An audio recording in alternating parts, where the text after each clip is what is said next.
Madame, Monsieur, bonjour. Le Maroc célèbre cette année les 20 ans de règne de Sa Majesté le roi Mohamed VI. 2 décennies où le Maroc a vécu des transformations majeures, tant sur sa politique étrangère que sur la gestion des affaires internes. Dans le cadre de sa couverture spéciale Fête du Trône, Médien TV reçoit aujourd'hui le géopolitologue Aymeric Choprade qui vient de publier un ouvrage consacré à l'évolution du royaume du Maroc sur les 2 dernières décennies intitulé Géopolitique d'un roi, essai sur un Maroc moderne et multipolaire aux éditions Ellipse. La méthode de son auteur, présent aujourd'hui avec nous sur le plateau, repose sur une présentation méthodique, mais aussi et surtout académique des multiples facettes de cette évolution. Bonjour Aymeric Choprade. Bonjour. Bienvenue sur le plateau de Médien TV. Merci.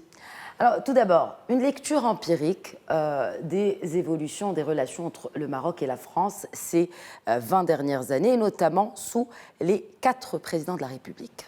Écoutez, je crois qu'au-delà de la diversité des présidents qui se sont succédés en France, ce qui me frappe, ce qui frappe l'observateur sur les relations entre la France et le Maroc, c'est cette grande continuité, cette constante solidité de la relation franco-marocaine qui a toujours traversé toutes les épreuves, toutes les turbulences qui ont pu arriver. Et au fond, les petits désaccords qui ont eu lieu étaient faibles par rapport aux intérêts stratégiques communs, à l'amitié profonde et ancienne qui existe entre les 2 peuples, au respect mutuel qui existe entre le Maroc et la France. Et ça, je crois que c'est quelque chose qui frappe dans la continuité de l'histoire franco-marocaine, cette solidité, cette fiabilité de la relation. Quand on parle de fiabilité de la relation, il y a bien sûr ces liens historiques que vous avez évoqués, Aymeric Choprade. Il y a également ce rapprochement économique, où justement la France reste quand même un partenaire majeur du Royaume du Maroc et vice-versa. Bien sûr, la France est un investisseur majeur au Maroc et la relation franco-marocaine commercialement elle est profonde. Nous avons des intérêts communs. Ils ont été illustrés encore de manière assez spectaculaire récemment avec l'inauguration de la LGV, de la ligne grande vitesse Tanger-Casablanca, avec un investissement de la SNCF, de l'AFD, etc. Et les partenariats économiques sont très solides. Et je dirais que c'est ça qui est intéressant, c'est qu'au-delà de l'économie, ils s'inscrivent, ils s'enracinent dans une relation culturelle profonde, une francophonie partagée, une histoire commune, encore une fois. C'est pas uniquement des intérêts matériels, c'est une connaissance mutuelle. Et puis il y a les Marocains de France, il y a toute cette histoire commune qui fait que nous avons évidemment des intérêts économiques très profonds. Vous avez parlé justement de quelques perturbations ces 20 dernières années. Comment, selon vous, justement, ce rapprochement a été accentué, malgré quelques turbulences? Il y a eu quelques turbulences, mais tout ça n'est pas bien important par rapport à l'intérêt commun.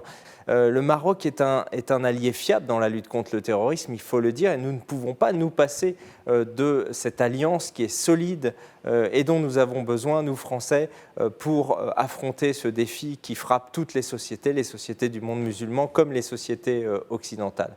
Et je crois que, encore une fois, les petites aspérités qu'il y a eu ne pèsent peu par rapport à cette solidité de la relation. Coopération sur la question du terrorisme, coopération sur la question des flux de migrants. Il y a une vaste crise migratoire aujourd'hui en mer Méditerranée entre le continent africain et l'Europe. Et sur les années à venir, la France et l'Union européenne auront besoin du Maroc. C'est tout le sens de mon essai, de dire que nous ne pouvons pas ne pas avoir des alliés solides et fiables en Méditerranée, en particulier sur la rive sud de la Méditerranée, face aux grands défis qui se préparent, les défis migratoires pour des raisons démographiques, le défi du terrorisme que nous vivons malheureusement déjà, le défi climatique. Sur tous ces défis, le Maroc est au rendez-vous de manière fiable et solide. Et c'est le sens profond de mon essai, au-delà bien sûr, et j'en parle longuement, de la modernisation et de la transformation du Maroc. Justement, cet essai, donc, paru aux éditions Ellipse, Géopolitique d'un roi, essai sur un Maroc moderne et multipolaire. Quels sont selon vous les moments forts de la politique étrangère de Sa Majesté le roi Mohamed VI durant ces 20 dernières années? Je crois que si on voulait la résumer brièvement, je dirais qu'elle s'est magnifiquement adaptée aux évolutions de la géopolitique mondiale. Vous savez que depuis la fin de la guerre froide, depuis 1990, nous sommes sortis de ce qu'on appelle la bipolarité, la division du monde en deux blocs. Et le Maroc a su diversifier sa politique étrangère. Il a gardé bien sûr une alliance solide avec les États-Unis, son amitié avec la France, mais il a su se déployer vers d'autres horizons. Et c'est ça que j'appelle la multipolarité. Il a déployé cette politique multipolaire. Il y a eu ce voyage en 2016 en Russie. Il y a eu un partenariat stratégique lancé avec l'Inde. Il y a des relations avec la Chine et un intérêt pour les routes de la soie. Et puis il y a, et j'en parle longuement dans cet essai, une dimension qui me paraît centrale. C'est un roi qui est africain. Il est profondément africain, il aime l'Afrique subsaharienne, il a voyagé en Afrique de l'Ouest beaucoup, en Afrique centrale, et il a développé cette politique africaine du Maroc plus que jamais, en réintégrant en 2017 l'Union africaine, en retrouvant la grande famille africaine. Et ça, je crois que c'est une des dimensions essentielles qui caractérise la politique étrangère du Maroc aujourd'hui. Le dossier du Sahara, Aymeric Choprade, a connu bien des rebondissements et bien des changements. Le Royaume a choisi le soft power, n'est-ce pas, comme nouvelle approche vis-à-vis ce dossier, à cette question. Quels autres exemples en particulier, ou selon vous, selon votre expérience bien naturellement, ce concept de soft power a été une réussite? Vous savez, le concept de soft power, il vient d'un auteur américain qui s'appelle Joseph Nye. Et au départ, on n'en parlait que pour les États-Unis. C'était le rayonnement culturel des États-Unis, c'était Hollywood, c'est toute la dimension culturelle, tout ce qui n'est pas purement économique ou purement puissance militaire. Et dans ce monde multipolaire, le soft power s'est développé, d'autres pays l'ont développé. On parlait des routes de la soie de la Chine. C'est un concept qui permet à la Chine de déployer son soft power. La Russie, avec la Coupe du monde de football, a su aussi améliorer son image, qui était un peu dégradée dans le monde occidental. Et donc, le Maroc, lui aussi, il a engagé une grande politique de développement. Ça a été le plan de développement dans l'autonomie, de souveraineté et d'autonomie pour les provinces du Sud en 2007. Et au fond, ça a fonctionné très bien. Ça a fonctionné très bien, puisqu'aujourd'hui, ce sont des provinces qui sont développées. Le taux d'alphabétisation, d'éducation est très élevé. De nombreux projets se sont développés dans cette région, des projets énergétiques, des projets agricoles, etc. Et je crois que la réussite, elle est là. C'est qu'aujourd'hui, beaucoup de pays du monde sont face à l'évidence. Le Maroc s'est occupé de ses provinces. En plus de sa légitimité en termes d'histoire et de droit, s'ajoute une sorte de légitimité par le développement. Et ça aussi, c'est une forme de légitimité profonde, s'occuper du développement des populations. Alors, un résumé peut-être de votre analyse dans cet ouvrage, n'est-ce pas, sur la transition politique et sociétale qu'a connue le Maroc à l'ombre, justement, de cette conjoncture mondiale et d'autres facteurs internationaux, à savoir la montée de l'extrémisme, vous l'avez dit tout à l'heure, une crise économique en 2008, la crise migratoire, ainsi que d'autres événements qui, n'est-ce pas, ont pesé sur cet échiquier mondial. Selon vous, comment le Maroc s'en est sorti par rapport à toutes ces vagues de changements régionales, continentale et de manière générale plus globale, plus mondiale? Vous avez raison de parler de changement. En fait, beaucoup de sociétés dans le monde, si ce n'est la plupart, ont été frappées de plein fouet par la mondialisation. Et donc, vous avez aujourd'hui une opposition entre des gens qui se vivent comme les perdants de la mondialisation et des gens qui se vivent comme les gagnants. Vous avez des gens qui sont inquiets du point de vue de leur identité, de leurs valeurs, par le développement, les valeurs de la modernité, etc. Donc ces chocs qui sont à la fois sociétaux et économiques ont frappé évidemment le Maroc. Et face à cela, la stratégie du roi et la stratégie des gouvernements qui se sont succédés a été non pas de se mettre contre la tradition marocaine, contre l'identité du Maroc, mais de chercher un équilibre entre la modernisation de la société marocaine, c'est ce qui s'est passé sur de nombreux plans, et le respect de son identité arabo-musulmane, de sa culture, d'un certain nombre de ses traditions, etc. Et je crois que ça, c'est une des réussites, c'est que l'élastique n'a pas été cassé, il y a une élasticité dans la réforme, on n'a pas cherché à brusquer les choses, on a cherché à accompagner, favoriser le changement, l'évolution du Maroc. Et ça s'est fait de manière réelle. Ça s'est fait pour le statut des femmes avec la Moudawana, le code de la famille en 2004. Ça s'est fait de manière forte par la Constitution de 2011, qui est un moment évidemment très fort de la modernisation de la société marocaine, évolution vers une monarchie parlementaire, une démocratie pluripartite, un état de droit qui s'est développé. Alors, je le dis dans cet essai, tout n'est pas parfait, mais est-ce que tout est parfait dans d'autres sociétés ? Alors justement, que répondez-vous aux voix, et notamment étrangères, qui estiment en tout cas que les transformations ou la transformation socio-économique telle qu'elle est aujourd'hui, du Maroc en l'occurrence, est lente? Écoutez, je leur réponds, moi j'essaie d'être un historien du temps long et j'analyse les évolutions d'une société sur le temps long. Et je dis qu'en 20 ans, ce qu'a réalisé le Maroc en termes d'évolution sociétale, d'évolution sociale et économique, même si tout n'est pas parfait, loin s'en faut, c'est remarquable, avec la conservation d'un acquis particulièrement essentiel, la stabilité politique et la paix civile. C'est un bien inestimable, la paix civile. Quand on perd la paix civile parce qu'on veut brusquer les changements dans une société, on a tout perdu.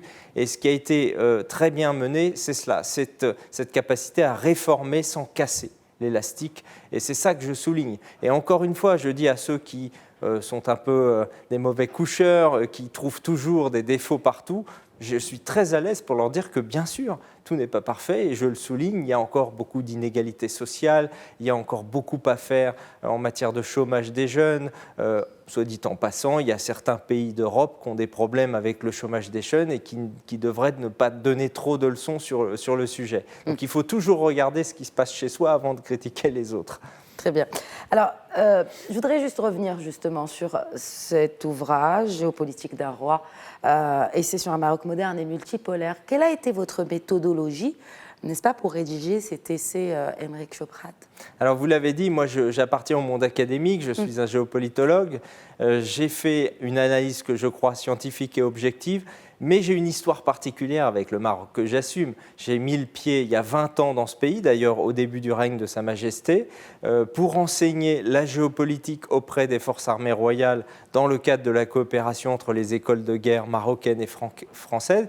Et j'ai toujours gardé un lien avec le Maroc pour analyser, comprendre sa société. J'ai des amis au Maroc, je vis la société marocaine, c'est un pays que j'aime et j'assume cela.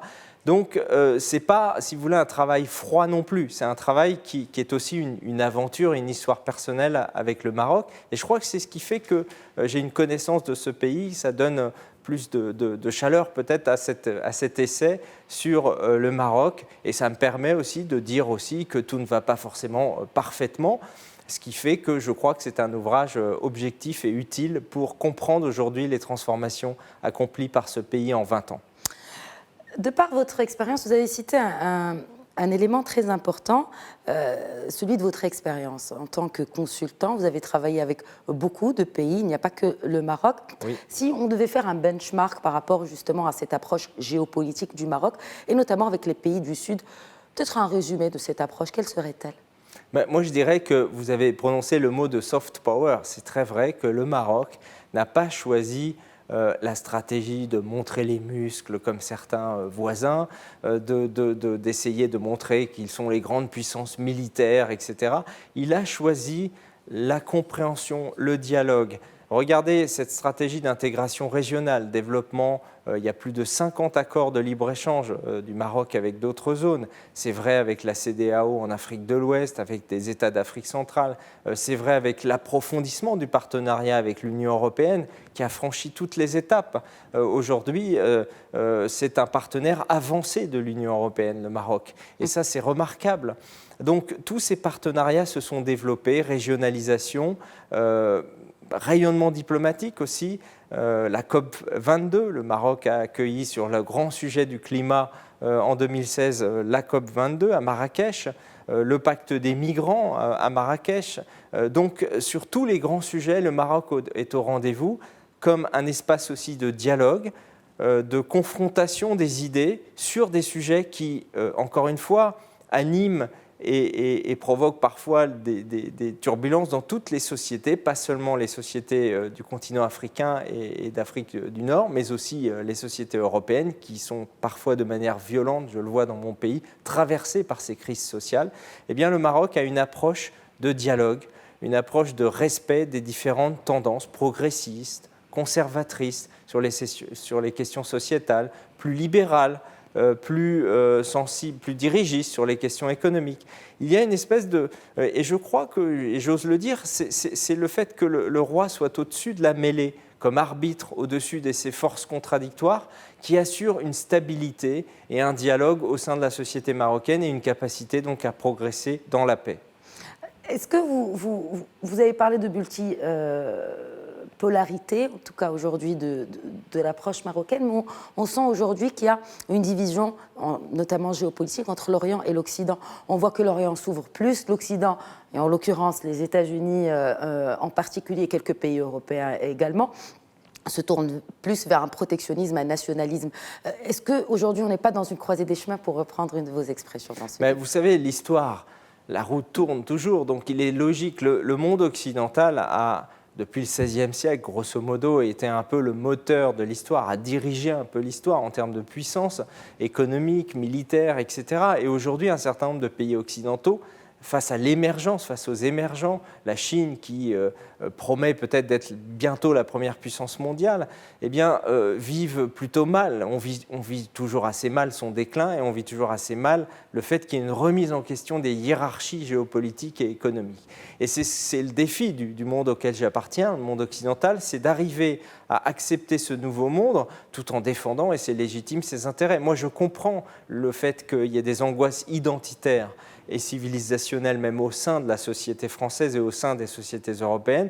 Il est logique que nous ayons la capacité à réguler les flux migratoires, à les maîtriser, pour éviter justement que des extrémismes ou des populismes sans limite puissent prendre le pouvoir. Je crois que l'approche que je défends depuis toujours, c'est prenons en main les problèmes, ne nous mettons pas la tête dans le sable, il faut affronter les problèmes, il faut être capable de les traiter. Si nous ne les traitons pas, nous avons en échange, en retour, en effet boomerang, des extrémismes. Vous avez parlé de puissance émergente, je voudrais juste peut-être revenir sur la couverture de votre livre avec justement cette célébration du centenaire, n'est-ce pas, de la guerre. C'était en novembre dernier, oui, à Paris. 11 novembre. Le 11 novembre, absolument, avec, nous le voyons ici, chefs d'État français, allemands, américains, canadiens et bien sûr marocains. Pourquoi le choix de cette image pour la couverture de ce livre ? D'abord, je trouve que c'est une image qui est étonnante, qui attire l'attention, une photo qui n'est pas trop formelle, parce que souvent on met en couverture des portraits, des photos un peu trop formelles à mon goût. Je trouvais qu'elle était un peu provocatrice, cette photo, et en même temps qu'elle montrait merveilleusement bien la multipolarité et le fait que le Maroc arrive à être parmi les grands pays, entre guillemets, les grands, mais dans ce monde multipolaire, à être là, au cœur de l'image, et à porter sa vision. Et une vision où on le remarque, tous regardent vers la même direction. Est-ce qu'aujourd'hui, c'est une des spécificités un peu du Maroc, dans sa région en l'occurrence ?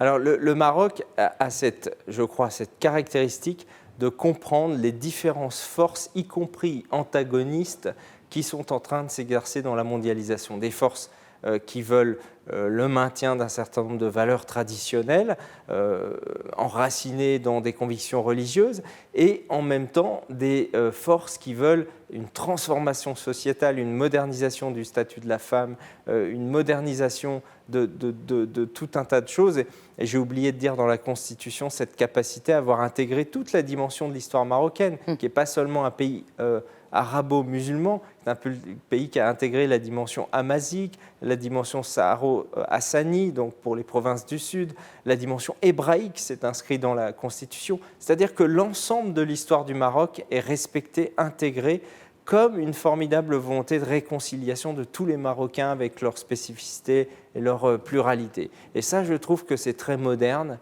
et c'est très juste comme mode de gouvernement. Et si on regardait justement vers l'avenir, puisqu'on parle de vision, pour terminer, n'est-ce pas, cette entrevue, Aymeric Choprade, croisée des chemins, quelle est votre vision de l'avenir du Maroc? Ma vision, elle est positive. Je suis très optimiste pour le Maroc parce que je vois qu'en 20 ans, ce pays a accompli des transformations considérables. Je l'observais encore en venant en voiture tout à l'heure et je me faisais l'observation en me disant comme Rabat a changé pendant ces années. Et ce sont bien sûr des changements d'infrastructure, des changements matériels, mais c'est aussi des changements de mentalité, tout un tas de changements qui se sont opérés. Et 20 ans, c'est très court à l'échelle de l'histoire pour un peuple, pour une nation. 20 ans, c'est très court, donc ce sont des changements significatifs. Le Maroc a traversé le printemps arabe sans que l'élastique ne casse, ce qui ne s'est pas passé dans d'autres pays, on le sait. Donc c'est un pays qui, à mon avis, est sur la bonne voie. Encore une fois, et je le dis, tout n'est pas parfait, mais tout n'est pas parfait dans mon pays. La France, loin s'en faut, nous vivons une crise majeure sur un certain nombre de sujets, et dans d'autres pays qui ont des gouvernements maintenant, je trouve, un peu excessifs face aux défis. Merci beaucoup, Aymeric Choprade, d'avoir répondu aux questions de Médien TV. Je rappelle donc que votre essai géopolitique d'un roi, et c'est sur un Maroc moderne et multipolaire aux éditions Ellipse, est donc sorti à partir d'aujourd'hui au Maroc. Merci beaucoup. Merci. Merci à tous de nous avoir suivis. L'info continue sur Médien TV, Médien TV Afrique.